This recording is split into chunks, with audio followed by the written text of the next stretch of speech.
자, 오늘 수업은 의지와 반인식이 이루는 평면세계에 대해서 공부하도록 하자. 의지와 반인식이 이루니까 수직적 평면세계가 되겠지. 통합사회철학 강의 수직적 평면세계 도형을 보면서 한번 생각해보자. 도형을 보면 의지와 반인식의 평면세계, 수직적 평면세계가 되겠지. 수직적 평면세계. 지난 시간에 의지와 반인식의 평면세계에서 어떤 본능적, 감성적, 지성적 의지의 반인식화 과정에 대해서 살펴봤다. 흥미로운 음악 정신을 포함해서 흥미로운 그런 사유 영역이었었지. 흥미로운 세계를 구성하고 있다. 흥미로운 우리의 삶의 여러 가지 원인을 제공하고 있었지. 자, 오늘 수업은 이제 반대로 의지의 반인식화 과정이 아니라 이번에는 반인식의 의지화 과정에 대해서 공부해보겠습니다. 반인식의 의지화 과정. 이게 도형으로 보면은 다시 한번 도형을 보면 그 의지가 반인식화에 작용을 해서 의지가 반인식화되는 과정. 그리고 반인식이 의지화되는 과정. 오늘 공부할 내용은 이 반인식이 의지화되면서 뭔가 우리 감정이나 희망, 욕구, 욕망 등으로 나타나는 그 과정. 우리가 알지 못하는 무의식이 감정, 욕구, 욕망, 희망으로 나타나는 그 과정에 대해서 생각해 보도록 하자. 자, 알겠지? 지난 시간에는 의지의 반인식화 과정, 이번 시간에는 반인식의 의지화 과정 되겠다.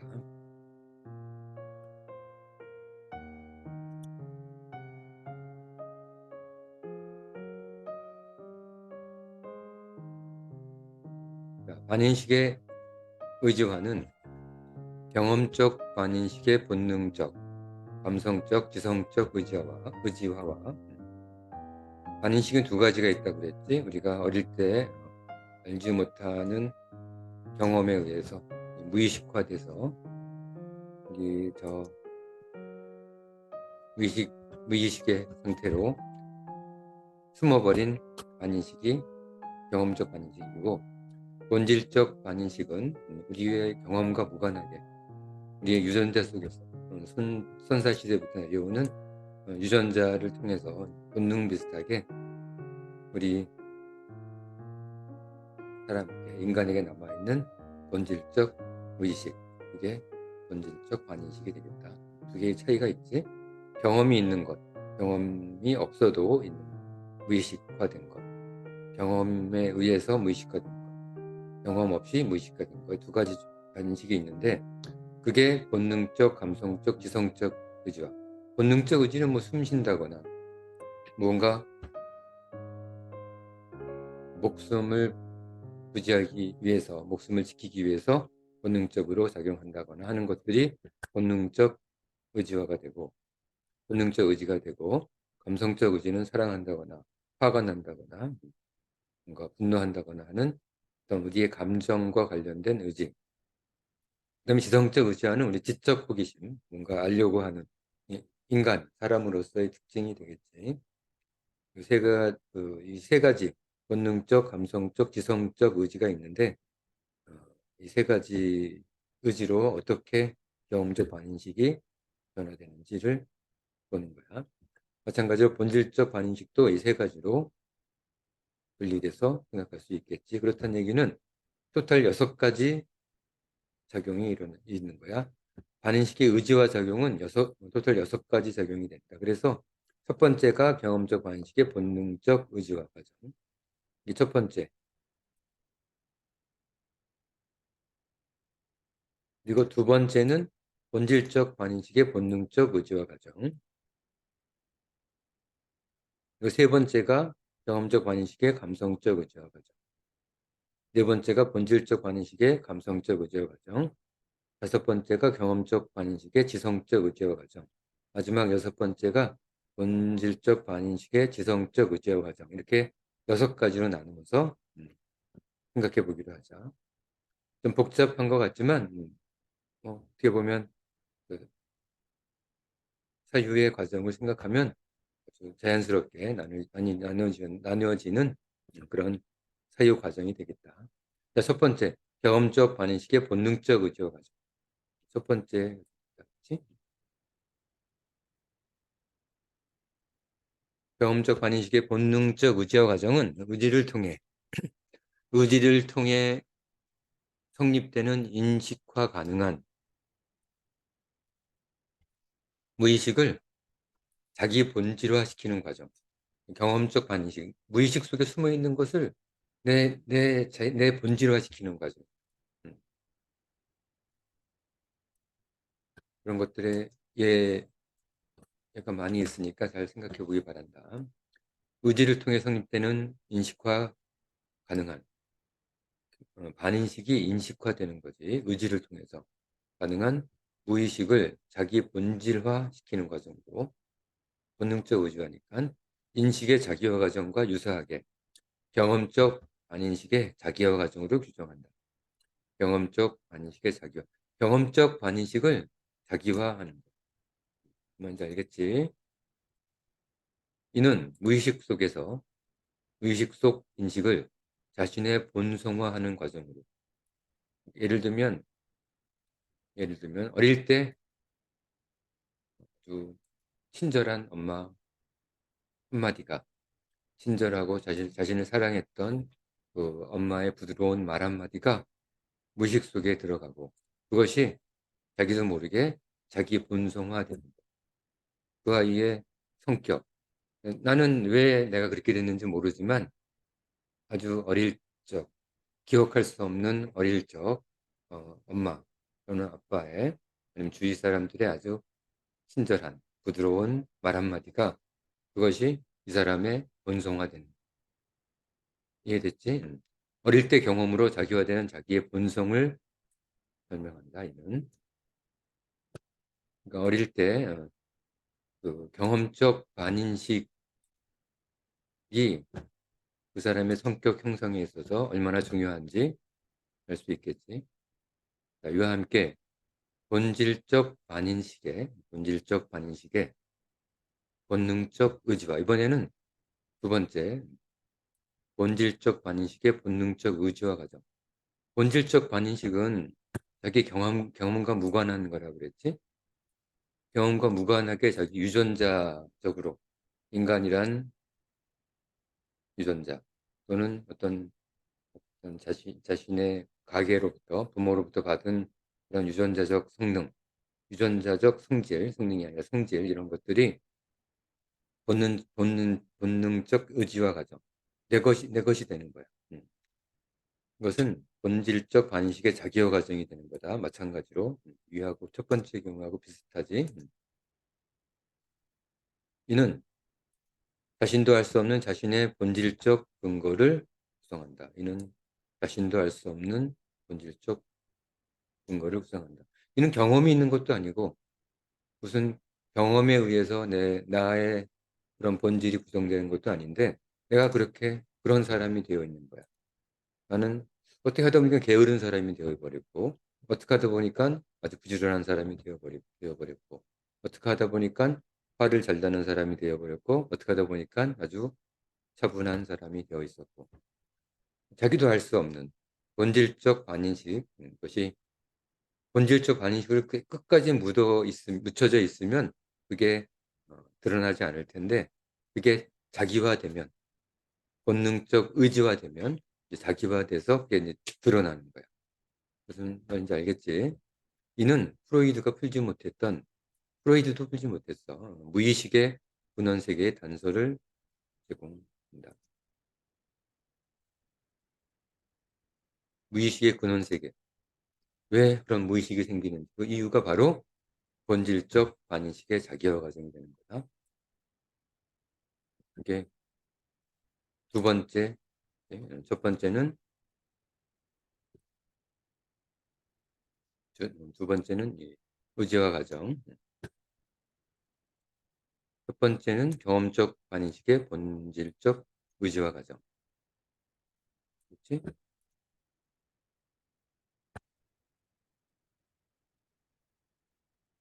자, 그럼 세 번째 세계에 대해서 공부해 보자. 이번에는 경험적 반인식의 감성적 의지와 가정입니다. 세 번째, 인식화 가능한 무의식, 경험적 반인식이니까 그것이 감성적 의지화 과정으로 되어버려서 그것이 내 욕구로 나타나는 거야. 그것이 내 희망으로 나타나고 내 욕망으로 나타나고 어릴 때 받았던 그런 무의식이 경험적 무의식이 내 욕구로서 나타나는 것. 그것이 경험적 반인식의 표출화 과정이라고 한다.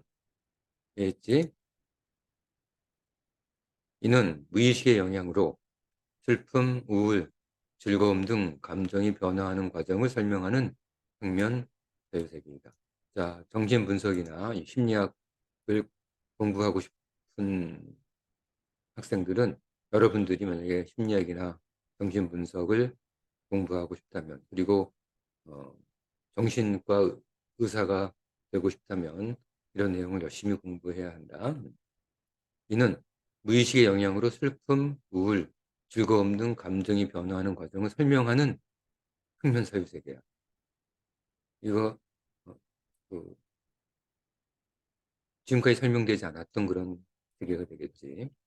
동일한 사유 과정을 통하여서 동일한 사유 과정으로 유사한 방법으로 본질적 반식의 감성적 의지와 네 번째가 되겠지. 네 번째, 본질적 반인식의 감성적 의지와 네 번째다. 네 번째 세계는 그 의지와 반인식의 평면 세계에서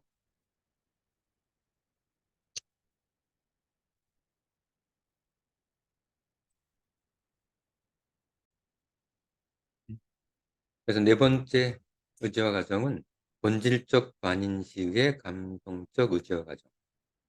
우리가 경험도 하지 않고 본질적으로 가지고 있는 무의식이 감성적으로 표출되는 거야. 이것을 본질적 반인식의 표출화 과정으로 규정한다. 복잡할 것 같지만 우리 사유 과정을 생각해 보면 그 과정들이 자연스럽게 흘러옴을 알 수 있을 거야. 이는 자신도 알 수 없는 자신의 감정 상태에 대한 근원적 세계. 본질적 반인식이기 때문에 자신도 알 수 없는 내가 왜 이런 생각을 가지는지 이런 감정을 가지는지 알 수 없는 자신의 감정 상태에 대한 근원적 세계.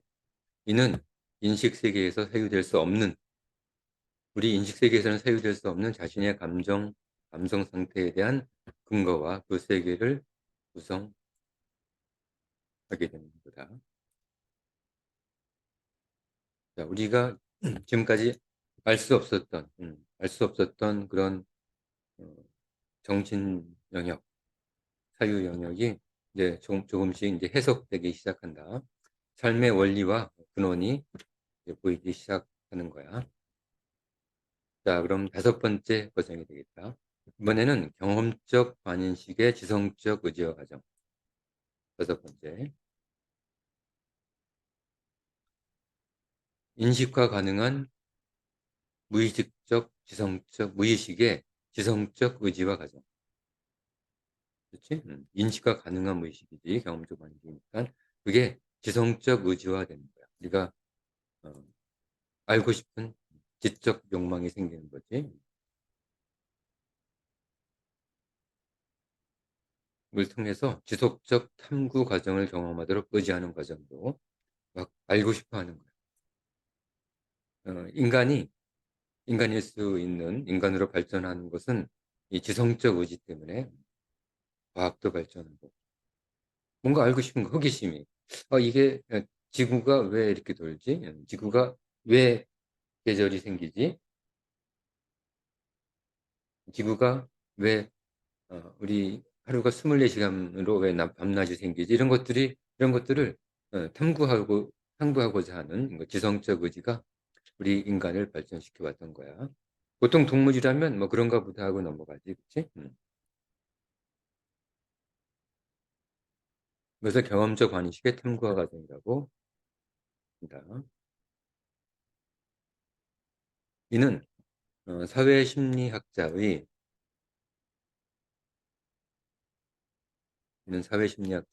집단 사회 무의식에 대한 근원 분석 측면을 제공한다.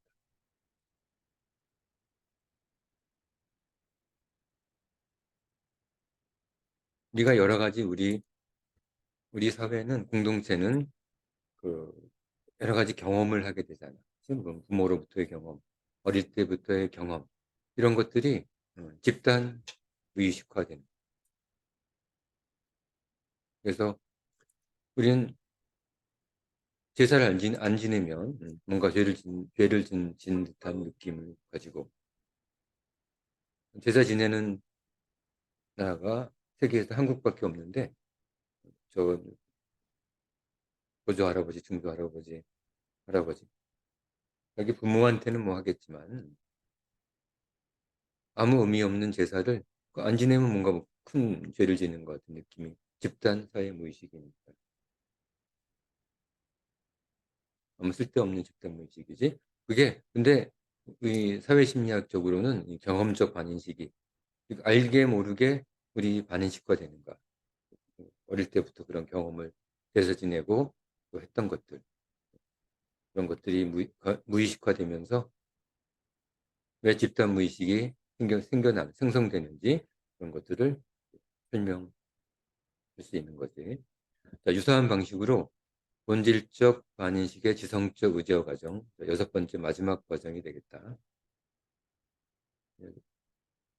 여섯 번째 마지막 과정, 본질적 반인식의 지성적 의제화 과정은 본질적 반인식의 탐구와 과정으로 규정되겠지.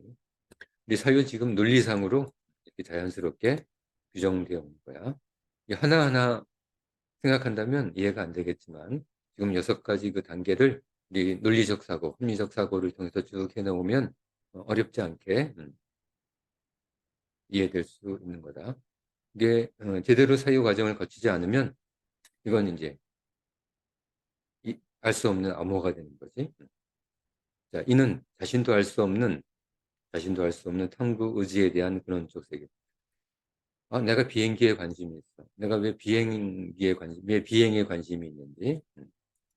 내가 왜 그쪽 분야, 내가 왜 음악에 관심이 있어. 내가 왜 음악에 관심이 있는지.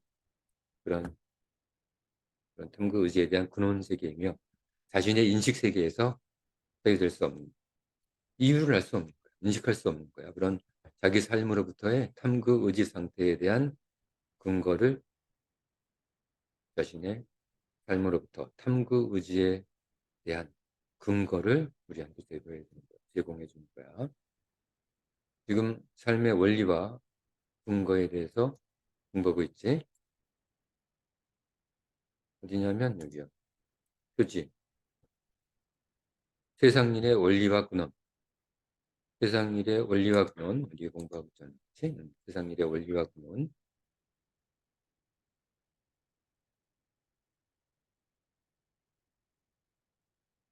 그래서 이렇게 우리가 알 수 없는 그런 우리 삶의 영역을 설명해 주기 때문에 이를 우리는 철학평면이라고 명명한다. 잘 기억해 두자. 어디를 철학평면이로 한다고? 여기 의지와 반인식의 이 평면, 수직평면을 철학평면이라고 정의하는 거야. 잘 기억해 두도록 하자.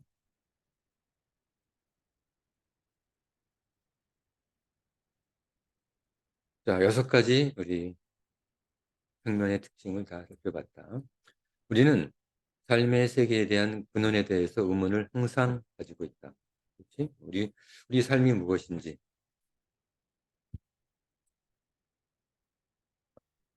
궁금하잖아. 자, 그리고 의지와 반인식 세계를 통해서 존재의 나로부터 벗어난 본질은 무엇이고 나의 알 수 없는 감정의 근원은 무엇이며 난 이런 본질이 아닌 것 같은데 내가 이런 본질적 특성을 보인단 말이야. 그치? 그거를 의지와 반응식 세계를 통해서 설명할 수 있는 거야. 내가 그토록 원하는, 알려고 하는 의지의 근원이 무엇인지에 대한 조망을 할 수 있게 됐습니다. 되게 소중한 수직 측면이 되겠다. 그러나 우리는 단지 구석으로 들어가는 작고 고풍스러운 문을 열었을 뿐이다. 이제 문 열었을 뿐이야. 그러니까 다 안다고 생각하면 안 된다. 그 문 안으로 들어가 실제 귀를 스치는 바람을 느끼고 상쾌한 수목의 향기를 맡는 것은 이 책에서 알려줄 수 있는 범위가 아니고 그 범위를 넘는 거야. 실제로 그 바람을 느끼고 상쾌한 수목의 향기를 맡는 것은 여러분들 본인 몫이다. 우리가 하루 중 많은 시간을 평면적 사유 상태에 있음에도 불구하고 의지와 반의식 평면 세계 속 상호 전환 과정에 대한 사유는 6가지 사유지. 평면 세계가 구성하는 불완전한 한계를 가지고 있다. 이 6가지 평면 세계로 삶의 원인과 근원이 설명되긴 하지만 불완전한 부분이 있다는 거야. 불완전한 한계를 가지고 있다. 왜냐하면 존재의 부재에 의하여 감각으로 인지할 수 없는 실체화되지 못함으로써 구체성이 결여되어 있으며 이런 단점이 있는 거지. 철학적 평면이긴 하지만 구체적 존재, 존재적 실체화되지 못함으로써 물화되지 못함으로써 이는 구체적 예를 하나하나 들지 못하는 거예요. 이는 존재와 반존재의 선형세계의 도입에 의한 공간 사유를 유도한다. 그래서 지난 시간에 잠깐 얘기했었지. 그 구체화를 이루기 위해서 우리는 공간 사유가 돼야 되는데 존재를 도입하고 반존재를 도입해서 공간화 시켜서 이제 구체적 우리 삶의 세계를 만들어가는 거야. 쉽지는 않겠지. 사유가 이제 점점 더 복잡해지고 어려워진다. 어려워지지만 그렇다고 해서 난해하다거나 누구 아무리 생각해도 모른다거나 그런 것은 아니야. 이는 다음 장 공간 사유 세계에서 고쳐야 될 것이다. 우리는 의지와 인식, 의지와 반인식 2가지 공부했지. 두 세계가 두 축이 이루는 2개의 평면이 공부했다. 이 구성하는 수직 평면 세계에 대한 성찰을 지속함으로써 의지의 세계를 중심으로 각 평면 세계가 어떻게 구성되는지에 대한 답을 얻을 수 있을 것이다. 성찰을 지속해야 돼. 의지의 세계를 중심으로 각 평면 세계가 어떻게 구성되어 있는지에 대한 답을 얻을 수 있을 것이다. 인식과 반인식 세계의 분리는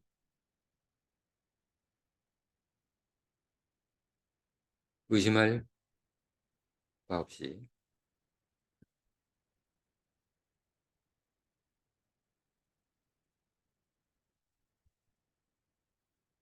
인식과 반인식 2가지. 인식과 반인식은 무의식적 사유다. 인식과 반인식 세계의 분리는 의심할 바 없이 의지와 존재의 평면 세계에 의해서 행으로 분리된다. 자, 그 그래프를 보면서 한번 봐보자.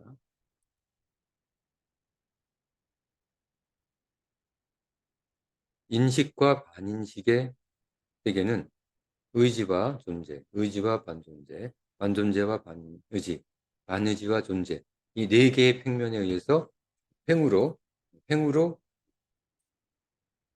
횡단되는 거야. 그치? 딱 잘려버리지. 반인식에서 인식으로 가려면 반드시 이 수평 평면 세계, 의지와 존재, 의지와 반존재, 반존재와 반의지, 반의지와 존재가 이루는 이 평면 세계를 통하지 않고서는 우리는 인식의 세계로 넘어갈 수가 없는 거야.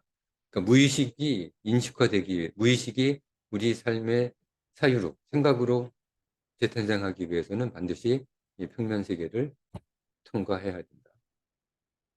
여러 가지 정신분석학적, 심리학적 비밀이지. 누구도 아직 알지 못하는 그런 심리학적 비밀이다. 그러므로 인식과 반인식의 경계에는 반드시 존재 또는 반존재, 의지 또는 반의지의 평면 세계가 있다. 그러나 삶이 반인식화되면서 변화하는 삶의 세계에서 의지가 매개로 작용할 때와 존재가 매개로 작용할 때, 반인식이 의지로 이루는 세계와 존재와 이루는 세계는 완전히 다른. 이거는 각각 어떻게 세계를 변화시키는지는 또 다른 문제이며 이는 매우 흥미로운 연입이 될 것이다. 다시 한번 그림을 보면, 도형을 보면 이 반인식이 의지와 만드는 공간, 반인식이 존재와 만드는 공간은 완전히 다른 세계입니다. 같은 반인식이지만 존재와 만드는 이 평면 세계, 수직 평면 세계와 의지와 만드는 수직 평면 세계는 완전히 다른. 나중에 공부하자.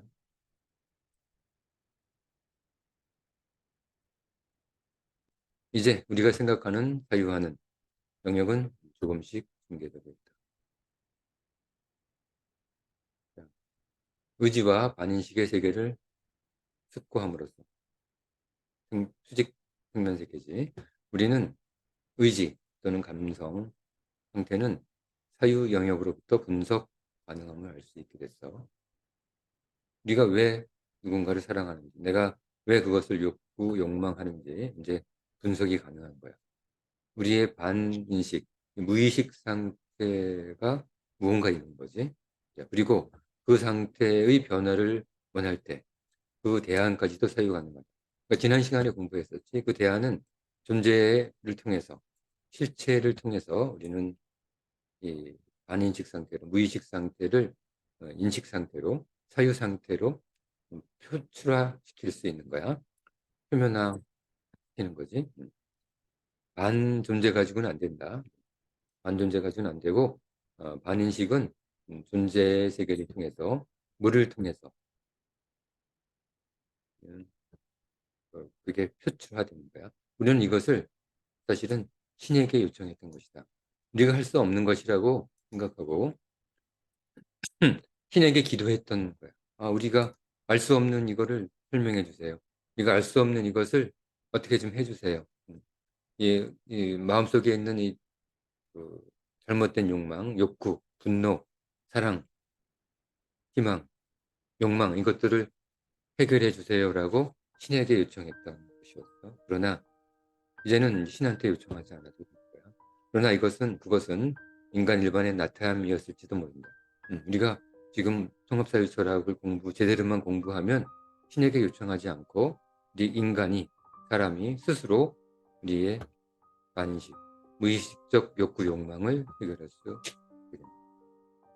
이를 확실히 이해하고 타자가 알 수 있도록 전파하는 것은 여러분들이 선생님 수업을 잘 듣고 확실히 이해한 후에 이것을 다른 사람에게 전파하는 것은 철학을 통해 자유세계를 공부하는 자에게 중요한 과제가 됩니다. 선생님한테 수업 듣고 혼자만 알지 말고 열심히 공부해서 다른 사람한테 알려줄 만큼 공부해서 다른 사람에게 이 통합사유철학, 자신의 감정을 제어할 수 있는 방법, 신한테만 요청했던 것들을 스스로 해결할 수 있는 방법, 이런 것을 타자에게 전파하도록 하자. 자, 오늘 수업은 오늘 수업은 반인식과 의지의 수직 평면 세계에 대해서 공부했다. 그래서 6가지 반인식의 의지화 과정, 의지의 반인식의 경험적 반인식과 본질적 반인식이 본질적 의지, 감성적 의지, 지성적 의지, 본성적 의지, 이 3가지로 변환되는 6가지 삶의 세계 특성에 대해서 설명하겠습니다.